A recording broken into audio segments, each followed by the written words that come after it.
Assalamualaikum warahmatullahi wabarakatuh. Kami dari kelompok 7 izin memperkenalkan diri. Nama saya Nabila Pusparini, NPM 2011100214. Bersama rekan saya yang bernama Nama saya Anggun Aurelia Eka Lesmana dengan NPM 20111000205. Di sini kami akan membahas materi tentang ilmu hadis. Yang pertama, pengertian ilmu hadis. Yang kedua, berbagai permasalahan di dalam hadis. Yang ketiga, sejarah perkembangan ilmu hadis. Langsung saja kita mulai ke materi yang pertama, yaitu pengertian ilmu hadis.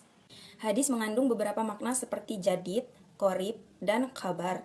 Kata jadid merupakan lawan dari kata kodim yang berarti baru. Qorib berarti yang dekat atau belum lama terjadi.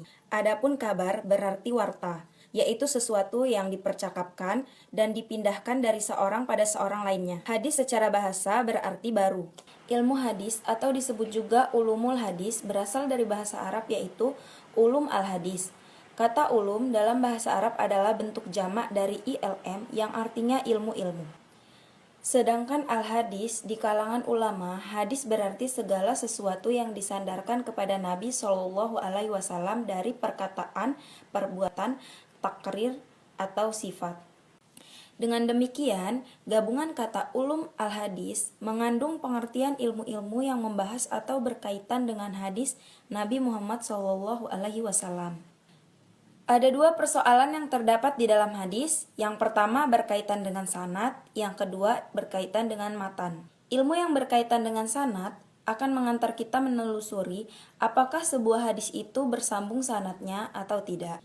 Dan apakah para periwayat hadis yang dicantumkan di dalam sanad hadis itu orang-orang terpercaya atau tidak. Ilmu yang berkaitan dengan matan akan membantu kita mempersoalkan dan akhirnya mengetahui apakah informasi tersebut yang terkandung di dalamnya berasal dari Nabi atau tidak. Misalnya, apakah kandungan hadis bertentangan dengan dalil lain atau tidak. Berbagai permasalahan dalam hadis berbeda dengan Al-Quran. Konteksitas hadis seringkali dipermasalahkan oleh sejumlah kritikan yang ditunjukkan kepada hadis, dan bahkan ada yang menolaknya. Dengan statusnya sebagai sumber kedua dari ajaran Islam, tentunya hadis ini dimaksud bukanlah sembarangan hadis. Muhammad Al-Ghazali, ulama telah sepakat menempatkan Al-Quran sebagai implementasinya. Oleh karena itu Al-Quran harus dijadikan sebagai keahlian suatu hadis. Menurut Syamsuddin Arif, gugatan orientalis terhadap hadis bermula pada pertengahan abad ke-19 Masehi. Tatkala hampir seluruh bagian dunia Islam telah masuk ke cengkraman kolonialisme bangsa-bangsa Eropa. Pada intinya, gugatan para orientalis terhadap hadis pada awalnya adalah mempersoalkan ketidakadaan data historis dan bukti tercatat atau documentary evidence. Sejarah perkembangan hadis. Sesuai dengan perkembangan hadis, ilmu hadis selalu mengiringinya sejak masa Rasulullah SAW, sekalipun belum dinyatakan sebagai ilmu secara eksploitasi.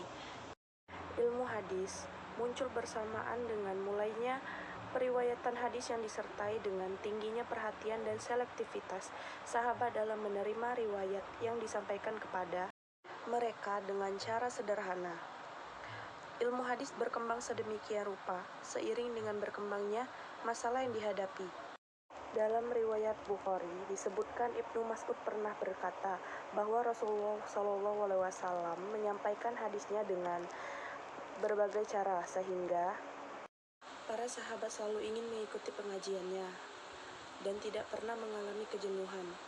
Ada beberapa cara Rasulullah SAW menyampaikan hadisnya kepada sahabat, yaitu yang pertama melalui para jamaah yang berada di pusat pembinaan atau majelis, dan yang kedua Rasulullah SAW menyampaikan hadisnya kepada sahabat tertentu, kemudian mereka menyampaikan pada orang lain. Yang ketiga, cara lain yang dapat dilakukan oleh Rasulullah SAW dalam menyampaikan hadis adalah dengan ceramah. Pada masa Nabi SAW masih hidup, di tengah-tengah sahabat hadis tidak ada persoalan karena menghadapi sesuatu masalah atau skeptis dalam suatu masalah. Mereka langsung bertemu dengan beliau untuk mengecek kebenarannya atau menemui sahabat yang lain yang dapat dipercaya untuk mengkonfirmasinya. Setelah itu barulah mereka mengamalkan hadis tersebut. Tetapi para peneliti hadis memperhatikan adanya dasar dalam Al-Quran. Tidak semua berita yang dibawa seseorang dapat diterima sebelum diperiksa siapa pembawanya dan apa isi berita tersebut. Jika pembawanya adalah orang jujur, adil, dan dapat dipercaya, maka akan diterima. Para sahabat tidak meriwayatkan hadis kecuali disertai dengan saksi dan bersumpah bahwa hadis yang ia riwayatkan adalah berasal dari Rasulullah SAW. Para sahabat juga telah meletakkan pedoman periwayatan hadis untuk memastikan kesahan suatu hadis. Pada periode tabi'in, periode ini disebut dengan masa berkembang dan meluasnya periwayatan hadis pada masa ini. Daerah Islam sudah memperluas ke negeri Syam, Irak, Mesir, dan Samarkand. Bahkan pada tahun 93 Masehi, meluas sampai ke Spanyol. Hal ini bersamaan dengan berangkatnya para sahabat ke daerah-daerah tersebut, terutama dalam tugas memangku jabatan pemerintahan penyebaran ilmu hadis. Pada periode ketiga ini muncullah pemalsuan oleh orang-orang yang tidak bertanggung jawab. Ketika pada pertengahan abad kedua sampai ketiga Hijriah, ilmu hadis mulai diketahui dan ditulis atau dikodifikasikan dalam bentuk yang sederhana, belum terpisah dari ilmu yang lain, masih bercampur dengan ilmu buku yang berdiri terpisah. Tetapi pada dasarnya penulisan hadis baru dimulai pada abad ke-Hijriah. Imam Syafi'i adalah ulama pertama yang mewariskan teori-teori hadisnya tertulis sebagaimana terdapat dalam karyanya. Banyak sekali ilmu-ilmu hadis yang ditulis oleh para ulama pada abad ke-3 Masehi ini. Namun buku-buku tersebut belum berdiri sendiri sebagai ilmu hadis.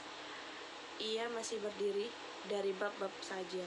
Daerah tersebut, terutama dalam tugas memangku jabatan pemerintahan penyebaran ilmu hadis. Pada periode ketiga ini muncullah pemalsuan oleh orang-orang yang tidak bertanggung jawab.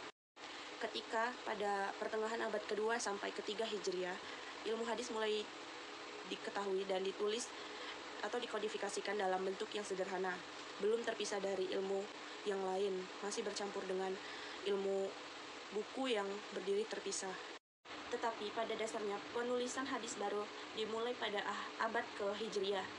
Imam Syafi'i adalah ulama pertama yang mewariskan teori-teori hadisnya tertulis sebagaimana terdapat dalam karyanya. Banyak sekali ilmu-ilmu hadis yang ditulis oleh para ulama pada abad ke-3 Masehi ini. Namun buku-buku tersebut belum berdiri sendiri sebagai ilmu hadis. Ia masih berdiri dari bab-bab saja.